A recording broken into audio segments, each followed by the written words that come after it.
जब कोई भी यमदूत अयोध्या में प्रवेश नहीं कर पाया तो इससे क्रोधित यमराज स्वयं अयोध्या की ओर चल दिए। पर जैसे ही वे अयोध्या के मुख्य द्वार पर पहुंचे, हनुमान जी ने उनका मार्ग रोक दिया और काफी कहासनी के बाद भी जब हनुमान जी ने यमराज को अंदर नहीं जाने दिया तो यमराज ने क्रोधित होकर अपने भयानक यमदंड से हनुमान जी पर प्रहार कर दिया। पर वे शायद यह भूल गए, वे सिर्फ काल है और हनुमान जी महाकाल। दरअसल त्रेता युग के अंत में श्री राम की लीला समाप्त होने को थी और तभी अचानक पूरे यमलोक में शोक मनाया जाने लगा, क्योंकि कुछ देर पहले ही यमराज घायल अवस्था में करहते हुए पृथ्वी से यमलोक में प्रवेश किए थे। किसी भी यमलोक वासी को यह समझ नहीं आ रहा था कि क्या हुआ है और सभी के काल यमराज की यह दशा किसने की। ऐसा कौन पृथ्वीवासी है जो यमराज से भी शक्तिशाली है? असल में यह सब कुछ दिन पहले हुए यमराज और चित्रगुप्त के बीच एक गंभीर बहस का परिणाम था। चित्रगुप्त ने यमराज से कांपते हुए कहा, प्रभु, अब वह समय आ गया है जब आपको श्री राम से पृथ्वी लोक छोड़ने का आग्रह करना होगा। पर इसमें एक बहुत ही बड़ी समस्या है। इस पर यमराज ने कहा, कैसी समस्या चित्रगुप्त? साफ साफ बताओ।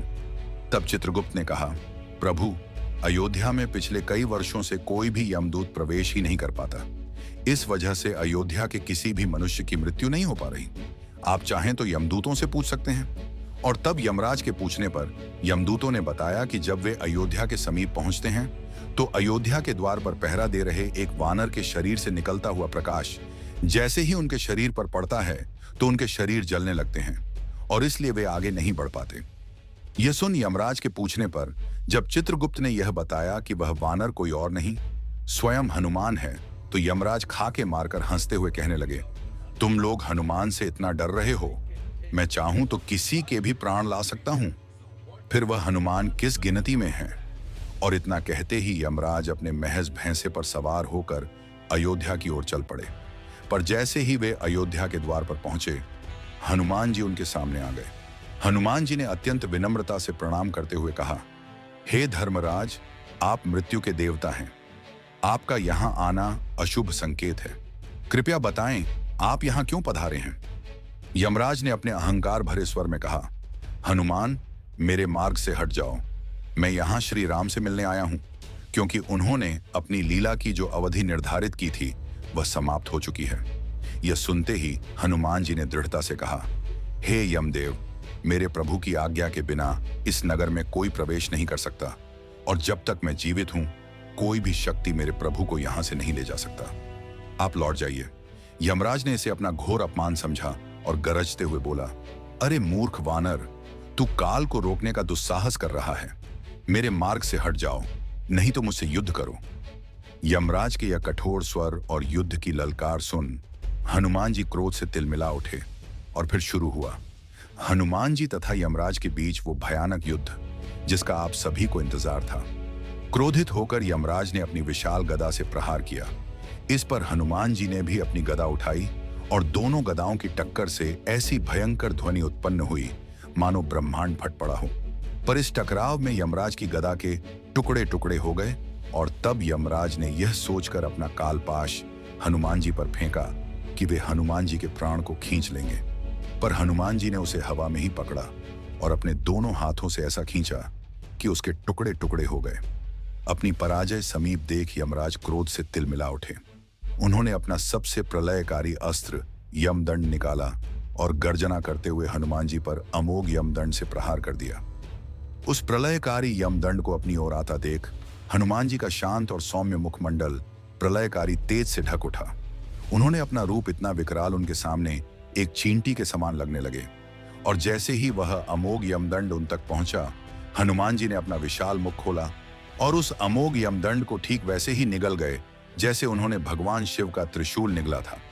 यह देख यमराज के होश उड़ गए और इसी समय क्रोधित हनुमान जी ने यमराज पर अपनी गदा से ऐसा प्रहार किया कि यमराज दर्द से कराते हुए भागने लगे। उन्होंने युद्ध से पीछे हटना ही उचित समझा। यमलोक पहुंचकर भी यमराज कांप रहे थे। वे पराजित हो चुके थे और अब उनके मन में हनुमान जी को परास्त करने की तीव्र इच्छा ने जन्म ले लिया था। वे हनुमान जी से लड़ने के लिए अपनी शक्ति को बढ़ाने लगे। उधर एक दिन हनुमान जी श्री राम के चरणों को दबा रहे थे और श्री राम सिंहासन पर बैठे कुछ सोचते हुए अपने हाथ से अंगूठी निकालकर निहार रहे थे। तभी वह अंगूठी उनके हाथ से छूटकर फर्श की एक दरार में जा गिरी। श्री राम ने तुरंत कहा, हनुमान, मेरी अंगूठी गिर गई, जल्दी लेकर आओ, कहीं खो ना जाए। हनुमान जी ने तुरंत अति सूक्ष्म रूप धारण किया और उस अंगूठी के पीछे तीव्र गति से ओढ़ चले। पर यह क्या? हनुमान जी अपनी पूरी गति से ओढ़ रहे थे, पर वे अंगूठी को पकड़ ही नहीं पा रहे थे। उन्होंने पूरी पृथ्वी के कई चक्कर लगा दिए, पर अंगूठी की गति और तीव्र होती गई। हनुमान जी पसीने पसीने हो गए। उनको समझ नहीं आ रहा था कि प्रभु की यह कैसी लीला है। इधर हनुमान जी अंगूठी के पीछे भाग रहे थे, उधर यमराज अयोध्या की ओर दोबारा प्रस्थान कर चुके थे। तभी हनुमान जी ने देखा वह अंगूठी सुमेरु पर्वत की एक कंदरा में जा गिरी। हनुमान जी तुरंत वहां पहुंचे, पर गुफा के द्वार पर बैठे एक वानर ने उन्हें रोकते हुए कहा, कौन हो तुम? इस पर हनुमान जी ने कहा, मैं हनुमान हूं। यह सुनकर वह द्वारपाल वानर ठहाके मारकर हंसते हुए बोला, इतना दुर्बल वानर हनुमान कैसे हो सकता है? और असली हनुमान जी तो अंदर हैं। यह सुन आश्चर्य से हनुमान जी ने अंदर वाले हनुमान जी से मिलने की इच्छा जताई।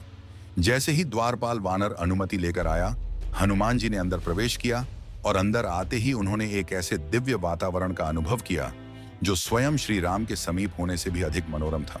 और तभी सामने सिंहासन पर बैठे एक अत्यंत ही दिव्य और विशाल हनुमान जी ने कहा, आओ हनुमान, तुम्हारा स्वागत है। इस पर हनुमान जी ने कहा, हम दोनों हनुमान कैसे हो सकते हैं? तो उन विशाल हनुमान ने कहा, मैं पिछले कल्प का हनुमान हूं और तुम इस कल्प के कहो क्यों आए हो? तब हनुमान जी ने कहा, मैं प्रभु की अंगूठी लेने आया हूं, वह इसी गुफा में आई है। इस पर उन विशाल देहधारी हनुमान जी ने अंगूठी की एक विशाल ढेर को दिखाते हुए कहा, ले लो, इसमें से जो भी हो। हनुमान जी उन सारी अंगूठी को आश्चर्य से देखते रह गए। तब अंदर बैठे हनुमान जी ने समझाया, जब जब पृथ्वी पर श्री राम अवतार की लीला पूर्ण होती है, श्री राम अपने हनुमान को इसी तरह अंगूठी लेने भेजते हैं और यहाँ वो अंगूठी 1 से 2 हो जाती है। एक हनुमान लेकर चले जाते हैं, दूसरी यहीं रह जाती है और यह लो तुम्हारी यह अंगूठी। इधर हनुमान जी इस लीला में उलझे थे और उधर यमराज अपनी पूरी शक्ति से अयोध्या के द्वार पर पहुंचकर हनुमान जी को पुकारने लगे। और तभी वहां एक आकाशवाणी हुई, हे धर्मराज श्री राम, आपका इंतजार कर रहे हैं। आप हनुमान के आने के पहले ही उनके महल पहुंचो। यमराज ने अपना वेश बदला और तुरंत श्री राम के भवन में प्रवेश किया। श्री राम ने उन्हें बैठने को कहा। तब यमराज ने प्रणाम करते हुए कहा, प्रभु, हमारा आपका यह वार्तालाप अत्यंत ही गुप्त है, इसे कोई ना सुन पाए ऐसा उपाय करें और जो भी इसे सुने उसे मृत्यु दंड दे दिया जाए। इस पर श्री राम ने द्वार की रक्षा का यह भार लक्ष्मण जी को दिया और कहा, जब तक मैं ना बोलूं कोई मेरे कक्ष में ना आ पाए, नहीं तो उसे मृत्यु दंड दे दिया जाएगा। लक्ष्मण जी द्वार पर पहरा देने लगे और अंदर यमराज अपने वेश में आकर श्री राम से उनकी लीला की अवधि समाप्त होने और उनके धाम प्रस्थान के विषय में बात करने लगे। लक्ष्मण जी द्वार पर पहरा देते हुए टहल रहे थे। तभी वहां आर्षि दुर्वासा आ गए और श्री राम से तुरंत मिलने का हठ करने लगे। और जब लक्ष्मण जी ने उन्हें रोका तो वे क्रोधित होकर पूरे अयोध्या को श्राप देने की धमकी देने लगे। इस पर लक्ष्मण जी ने मजबूरी में श्री राम और यमराज के वार्तालाप में बीच में ही महल में प्रवेश किया। यह देखते ही यमराज तुरंत ही अदृश्य हो गए और इसी घटना के फल स्वरूप श्री राम ने जब लक्ष्मण जी को त्याग दिया तो लक्ष्मण जी ने सरयू नदी में जल समाधि ले ली।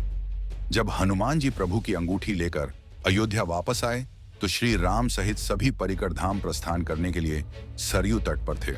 और जैसे ही हनुमान जी को सारी घटना का पता चला, उन्हें पहले तो यमराज पर क्रोध आया, पर बाद में इन सभी घटना को प्रभु की लीला का हिस्सा जान सब भूल गए। श्री राम ने हनुमान जी को कलयुग के अंत तक पृथ्वी पर रहने को कहा। इस प्रकार हनुमान तथा यमराज के बीच हुए संघर्ष का अंत हुआ।